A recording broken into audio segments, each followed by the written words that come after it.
Walang kasinungalingan, serbisyong totoo lang. Sa pagtatapos ng taon, naghanda po ng espesyal na pagtatanghal ang rescue ngayong gabi. Balikan po natin ang mga di malilimutang kwento ng aksyon.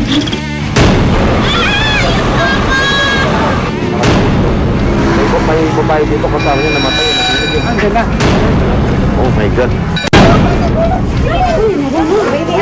Tayo na naman Fort Lamp. Doon sa pang-Fort. Drama.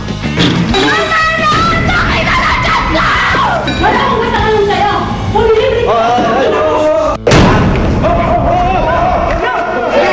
Ako hindi ko kaya. Ay, labas mo yung sinasabi mong totoong may lalaki ako.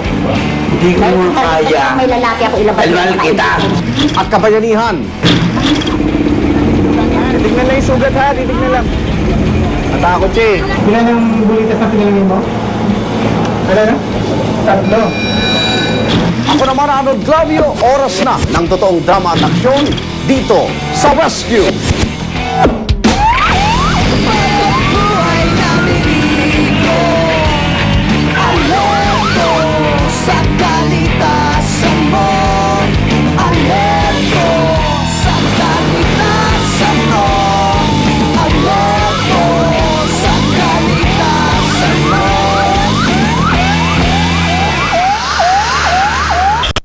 Oras ng maipit sa sakuna, mahalaga ang bawat segundo.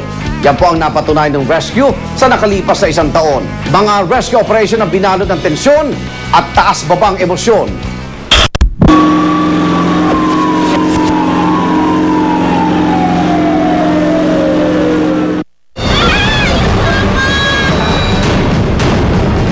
Ngayong taon nangunguna sa listahan ng mga vehicular accidents o VA ang mga aksidente ng mga pribadong sasakyan. Okay. Ito ay base sa talaan ng PNP Highway Patrol Group sa buong bansa. Ilan sa mga ito ay nadokumento ng rescue. Hulyo nitong taon, nang mahulog ang isang kotse sa tulay habang binabagtas ang SCTEX.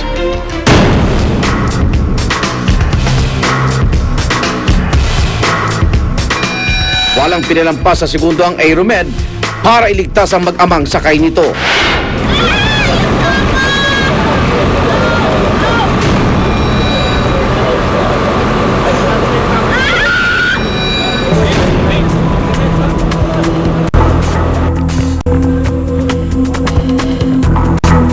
Pinakamahirap lang na part doon is yung pull out doon sa babae kasi yung paa niya nakalabas doon sa may bintana, which is yung paa niya is nakaipit between the vehicle saka yung pader ng bridge sa baba.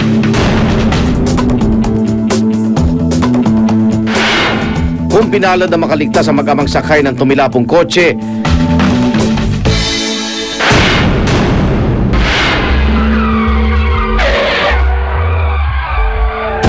kabaligtaran naman ang sinapi ng isang babaeng sakay ng sports car sa Angeles, Pampanga.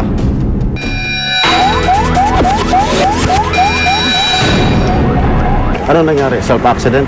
Self-accident sir, nag-close control, binanong dito. Nasaan na ngayon yung tao? Nandun sa office namin sir, naka-detain doon.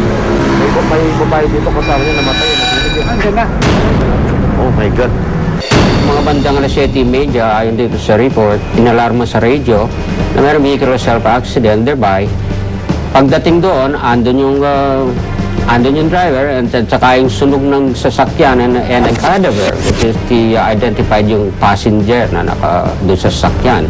Toyota MR2, yung pasahero, si Miss Lani Landicho, na ipit sa loob ng sasakyan. And then that causes her untimely death. Bukod sa mga aksidente, tinutukan din ng rescue ang pagresponde sa mga kaso ng difficulty of breathing o DOB.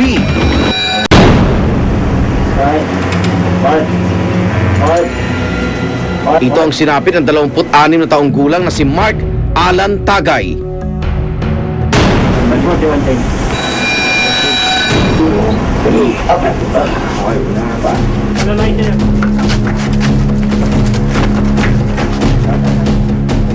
Nakatakutan natin doon kung hindi niya maramdaman yung pain, pwede siyang magligsa sa coma. Laman namin, after ilang araw, okay na yung, yung pasyente. Nakauwi na siya, nahimasmasa na siya, na, ayun, kita namin, as per dun sa relative niya, na masaya naman na nung pag-uwi.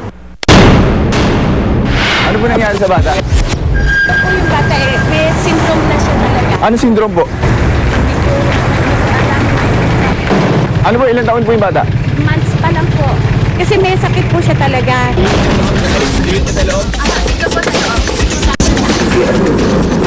Let's go.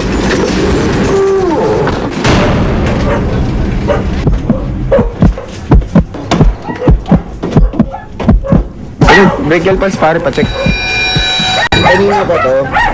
Kani-kani na po mga 6. Hindi nalalayo rito ang sinapi na sanggol na si Baby Jasmine. Pag hinihipan po namin sa bibig. Dali na pare. Carry mo na. Siguro mo.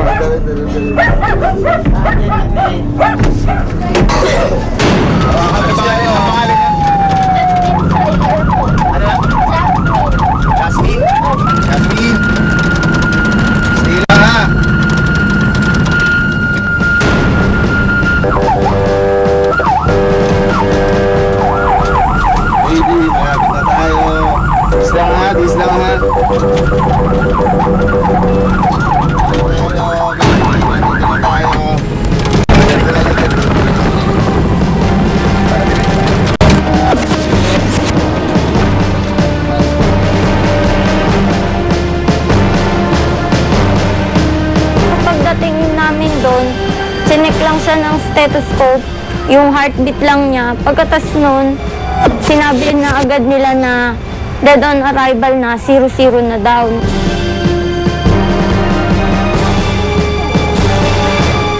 Pagkuha ng buhay, di naman kasi sa amin yun eh. Kumbaga, i-continuous lang namin yung yung extension ng buhay kung makikita pa namin meron. Mag-1 year na po siya ngayong December 28. Parang ang hirap. Lalo na tapos pagkatapos ng Pasko, birthday niya. Parang ang hirap kasi siya yung unang baby namin. Tapos siya din yung unang nawala sa pamilya namin. Malaki po yung pasasalamat ko kasi kahit na alam nila nung pagpunta nila dito, wala na. Tinry pa rin nilang mas ma-revive si Siler. Umanaw man ang munting anghel, tila panibagong pag-asa naman ang sumibol sa Antipolo nang maging saksi kami sa pambihirang pagsilang ng isang sanggol.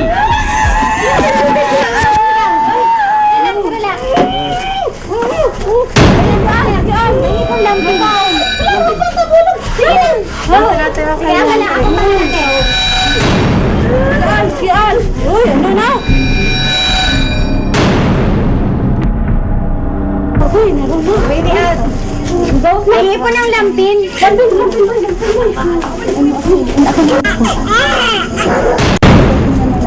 Tayo naman ang cord clamp. Bunso pang cord clamp. Saka bulat.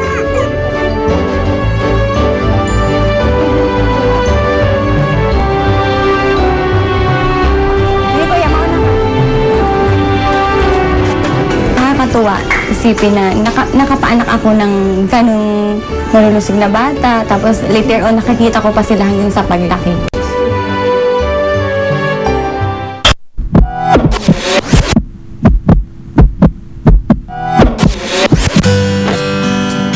Yung baby ko ngayon, sobrang saya ko kasi hindi po kami bigyan ng problema, hindi po siya nakasakit, yun po.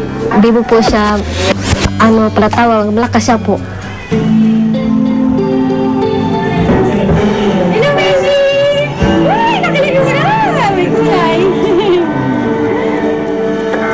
Nung nakita ko yung baby, na-surprise ako dahil gano'n na pala siya kalaki, and then ang lusog-lusog niya. So, hindi ko na ina-expect na magkikita ulit kami.